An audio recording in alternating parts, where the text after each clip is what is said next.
Hello, just chanced upon this Vistas, which is a supplementary reader English for class 12, my son's book, and I could not resist myself from reading one chapter out of it.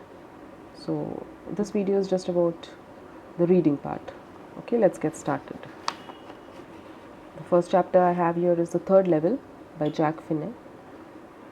The presidents of the New York Central and the New Haven and Hartwood railroads will swear on a stack of timetables that there are only two. But I say there are three, because I have been on the third level of the Grand Central Station. Yes, I have taken the obvious step. I talked to a psychiatrist friend of mine, among others. I told him about the third level at Grand Central Station, and he said it was a waking dream fish fulfillment. He said I was unhappy. That made my wife kind of mad, but he explained that he meant the modern world is full of insecurity, fear, war, worry, and all the rest of it, and that I just want to escape. Well, who doesn't?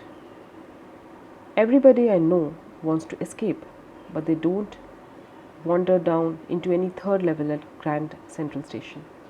But that's the reason, he said, and my friends all agreed. Everything points to it, they claimed. My stamp collecting, for example, that's a temporary refuge from reality. Well, maybe, but my grandfather didn't need any refuge from reality.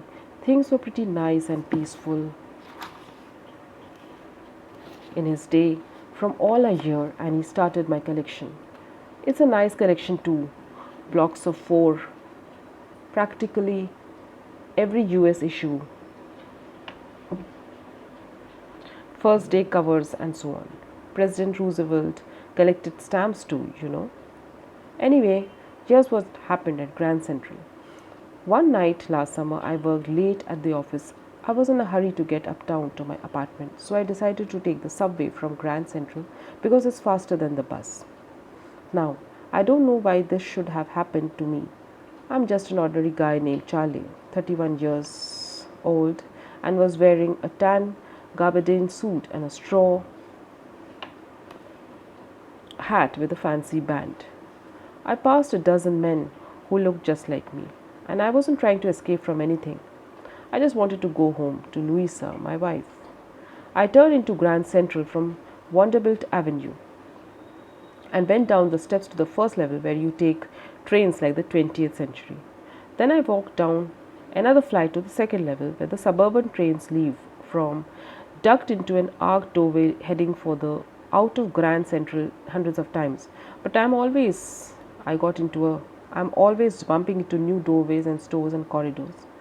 Once I got into a tunnel about a mile long and came out in the office building on 46th Street, 3 blocks away. Sometimes I think Grand Central is growing like a tree, pushing out new corridors and staircases like roots. There's probably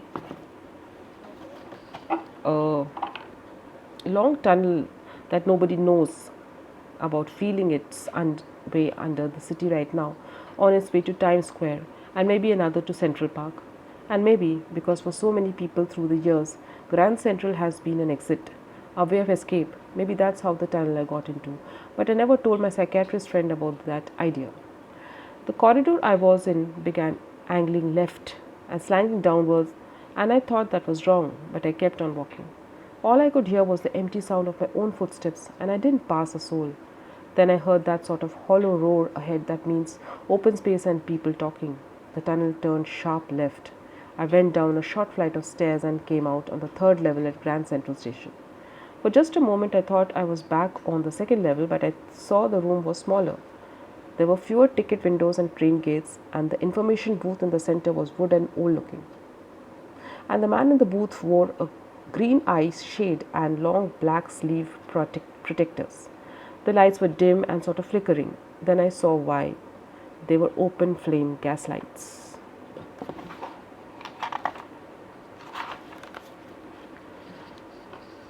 There were brass spittoons on the floor, and across the station a glint of light caught my eye. A man was pulling a gold watch from his vest pocket. He snapped open the cover, glanced at his watch, and frowned. He wore a derby hat, a black cotton 4-button suit with tiny lapels, and he had a big black handlebar mustache. Then I looked around and saw that everyone in the station was dressed like 89 something. I never saw so many beards, sideburns, and fancy mustaches in my life. A woman walked in through the train gate. She wore a dress with leg of mutton sleeves and skirts to the top of her high button shoes. Back of her, out of the tracks, I caught a glimpse of a locomotive, a very small Courier and Ives locomotive with a funnel shaped stack, and then I knew. To make sure, I walked over to a newsboy and glanced at the stack of papers at his feet. It was The World, and The World hasn't been published for years. The lead story said something about President Cleveland. I found that front page since in the public library files, and it was printed June 11, 1894. I turned towards the ticket windows, knowing that here on the third level at Grand Central I could buy tickets that would take Louisa and me anywhere in the United States. We wanted to go.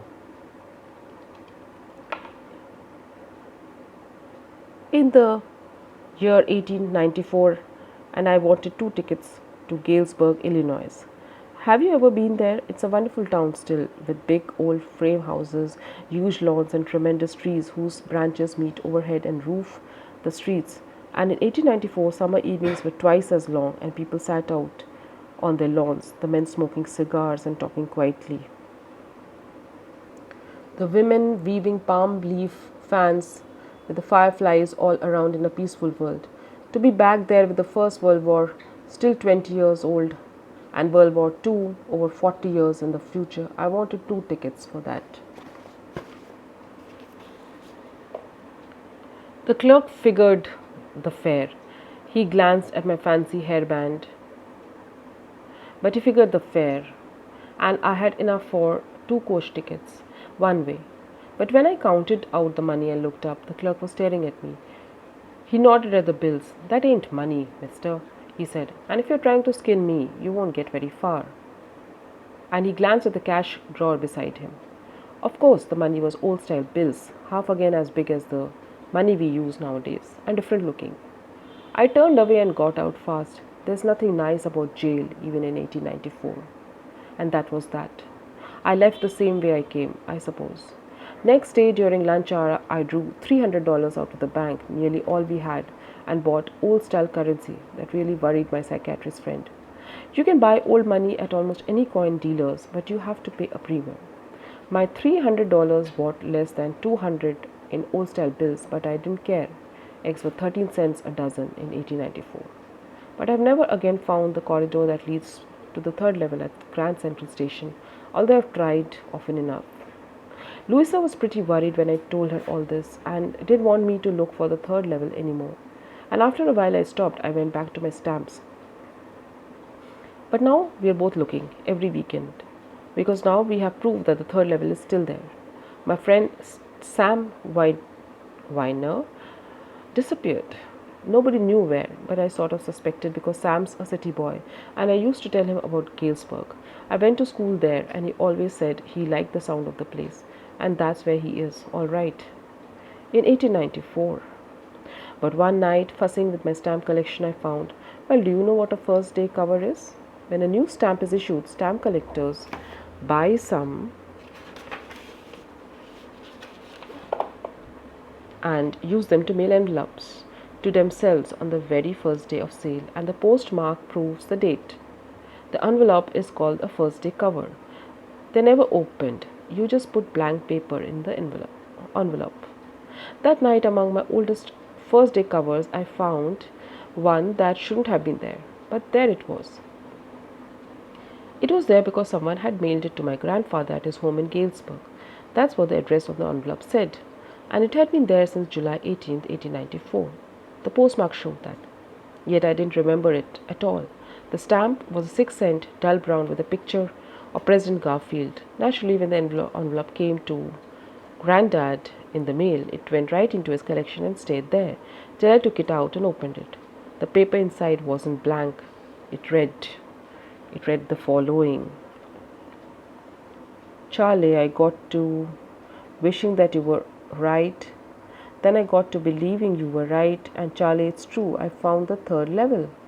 I've been here 2 weeks, and right now, down the street at the Dailies, someone is playing a piano, and they're all out on the front porch singing See Nellie Home, and I've invited over for lemonade. Come on back, Charlie and Louisa. Keep looking till you find the third level. It's worth it, believe me. The note is signed Sam. At the stamp and coin store I go to, I found out that Sam bought $800 worth of old style currency. That ought to set him up in a nice little hay, feed, and grain business. He always said that's what he really wished he could do, and he certainly can't go back to his old business. Not in Galesburg, Illinois in 1894. His old business. Why? Sam was my psychiatrist. Thank you.